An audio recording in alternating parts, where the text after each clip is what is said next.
À perte de vue, des vastes étangs de boue et des mini-lacs artificiels. Un paysage familier dans cette région de l'Est du Cameroun qui a la réputation d'être un Eldorado.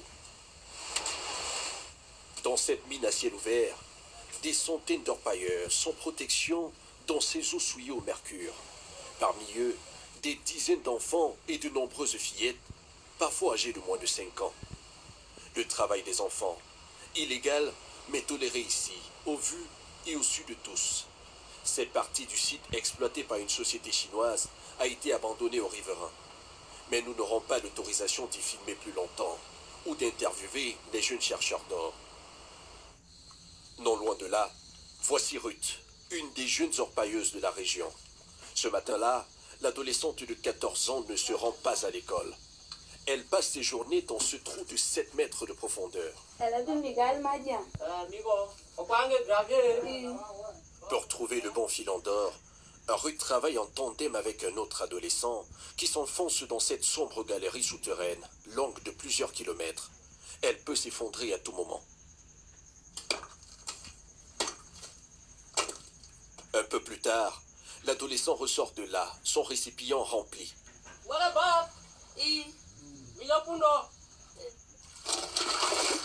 Le travail de Ruth peut alors commencer. Des heures pour laver la terre et obtenir ce résidu d'or, la trouvaille du jour pour la jeune orpailleuse qui n'a jamais fréquenté une école. Je ne suis jamais allée à l'école parce que mes parents n'ont pas les moyens. C'est pourquoi je travaille l'or depuis toute petite, pour subvenir aux besoins de ma famille. Je suis consciente des dangers dans la mine, comme le gaz que j'inhale dans cette grotte, où il peut y avoir des éboulements de terrain à tout moment. Il y a aussi beaucoup de maladies comme la gale, la méningite et d'autres infections que je peux attraper dans cette eau sale. Mais je n'ai pas le choix. Un travail dangereux pour un salaire de misère.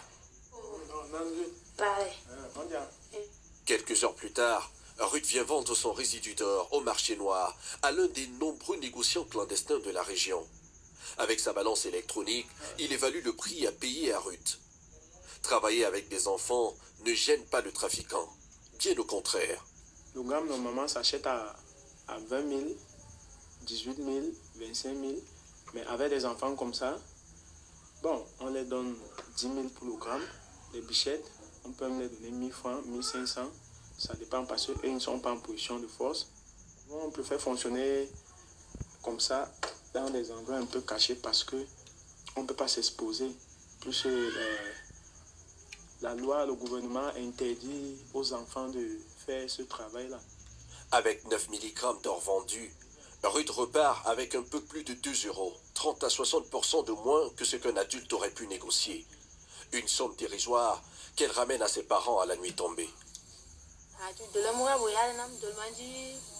Les parents de Ruth sont eux-mêmes d'anciens orpailleurs.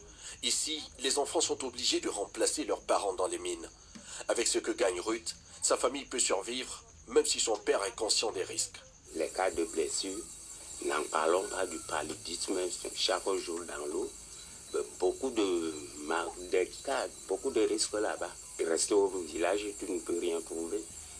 À travers l'autre, qu'elle se bat toujours. La maman a eu à faire. Moi aussi, j'ai eu à travailler les mines. Maintenant, c'est la fatigue, tout simplement, et la vieillesse. À Batouri, 90% des enfants, dont une moitié des filles, travaillent dans les mines selon l'ONG à laquelle appartiennent ces deux hommes.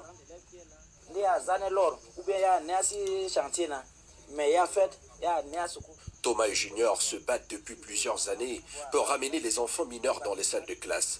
Leur priorité, sensibiliser les parents sur l'importance de l'école. Les parents préfèrent envoyer les jeunes filles dans les mines, envoyer les enfants en âge scolaire dans les mines que de les envoyer à l'école. Et notre devoir